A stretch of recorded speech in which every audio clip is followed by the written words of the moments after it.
చెప్పండి అమ్మా, ఏమైంది? బాగా ఫీవర్ సార్, విపరీతమైన ఒళ్ళు నొప్పి. ఏజ్ ఎంతమ్మా మీకు? సార్ చెప్పలేను సార్. అయ్యో, అంత సిగ్గుపడతావేందమ్మా? మీ వయసే కదా అడిగినాను. ఒక 26 వేసుకోండి సార్. నేను రాసుకోవడం కదమ్మా, మీ ఏజ్ ఎంతో చెప్పండి. ఎందుకు అంత సిగ్గుపడుతున్నారు? అది ఏజ్ 26 సార్. ఏందమ్మా 26 అని చెప్పుకున్నానికి అంత సిగ్గుపడతాను? భలే ఉన్నావు నువ్వు. సరే, మందులు రాసిస్తాను. కాకపోతే మందులు చాలా పవర్ఫుల్, ముసలి వాళ్ళు అయితే తట్టుకోలేరు. అంత పవర్ఫుల్లా? అయితే 35 వేసుకొని డోస్ తగ్గించండి సార్. సర్లే, ఇప్పుడు డోస్ తగ్గిస్తాను. కానీ ఈ డోస్ కూడా 40 ఏళ్ళ లోపల తట్టుకుంటారు, వయసు అయిపోయిన వాళ్ళు తట్టుకోలేరు. ఇప్పుడన్నా కరెక్ట్ చెప్పు, 35 కదా నీకు? ఎందుకు సార్ అంత పవర్ఫుల్ మందులు?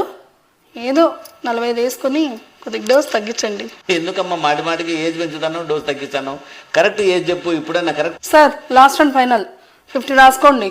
ఇంకా అంతకంటే పెంచలేను. రాసిస్తే రాసేయండి, మందులు లేకపోతే లేదు. ఏందమ్మా 50 ఏళ్ళ 26 అని చెప్పి బేరం మొదలు పెడుతుంది. భలే ఉన్నావు. వయసు రాయకండి.